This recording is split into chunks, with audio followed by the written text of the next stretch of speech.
చంద్రబాబు నాయుడు గారి పరిపాలనలో అంతా సంతోషాలే, అభివృద్ధే, సంక్షేమమే. హ్యాపీ, హెల్దీ, వెల్దీ రాష్ట్రంగా మన ఆంధ్ర రాష్ట్రాన్ని తీర్చిదిద్దడమే ఈ సమాజం అనే దేవాలయంలో కొలువైన దేవుళ్ళు ప్రజలకు ఆయన చేయాలనుకుంటున్న సేవ. తెలుగువాడి ఆత్మగౌరవం కోసం, ఆర్థిక సామాజిక ఉన్నతి కోసం ఉద్యమించిన తెలుగుదేశం పార్టీ ప్రస్థానం పూలబాట మాత్రం కాదు.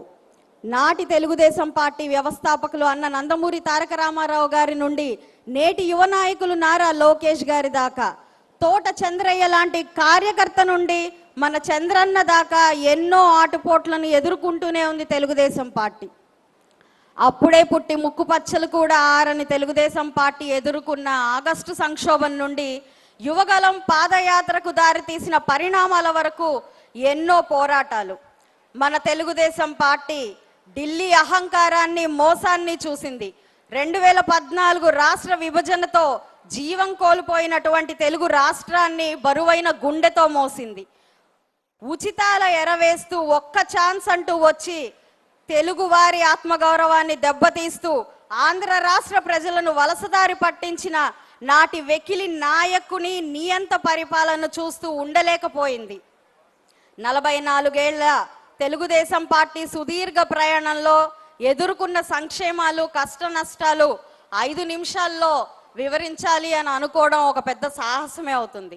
అయితే ఆడపడుచు కంట కన్నీరు పెట్టించి, అమ్మ కడుపు రగిలించి, ఆఖరకు తండ్రి సమానులైన చంద్రన్న కంట తడి చూసేదాకా వదలని నాటి పైశాచిక పాలన తలుచుకుంటే కొన్ని సంఘటనలు ఆవేదన కలిగిస్తే, మరి కొన్ని సంఘటనలు రక్తం మరిగిస్తాయి.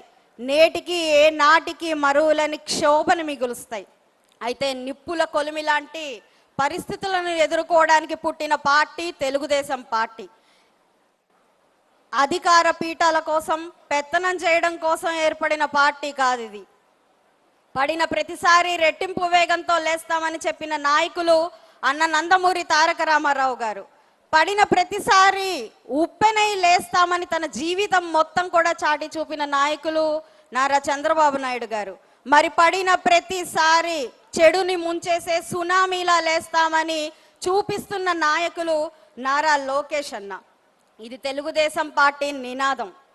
నేడు ఈ వేదికపై ఒక పాలిట్ బ్యూరో మెంబర్గా, ఎమ్మెల్యేగా కాదు, ఒక బడుగు బలహీన వర్గాల రజక జాతి ముద్దు బిడ్డగా, ఒక కార్యకర్తగా మీ ముందు నుంచొని ఒక మాట చెప్పదలుచుకున్నాను.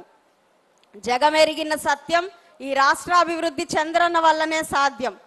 ఈ మహర్షి చంద్రన్న వల్లనే ఇది సాధ్యం. 5 రూపాయలకు జై కొట్టే వెకిల పార్టీ నాయకులు, కార్యకర్తలు ఎక్కడ? జై చంద్రన్న అంటూ తన ప్రాణాలు సైతం లెక్క చేయని మన కార్యకర్తలు ఎక్కడ? తెలుగుదేశం నాయకులు, కార్యకర్తలు ఎప్పుడు మంచికి మంచి, చెడుకి అత్యంత చెడు, త్యాగాలకు అయినా సిద్ధం. మాట జారితే, తప్పు చేస్తే తాట తీసేదాకా తగ్గం. ఇక్కడ ఉన్న 1800 క్లస్టర్లో స్క్రీన్ల ముందు ఉన్న ప్రతి కార్యకర్త రొమ్ము విరిచి చెప్పండి, జై తెలుగుదేశం, జై తెలుగుదేశం, జై తెలుగుదేశం, జై తెలుగుదేశం.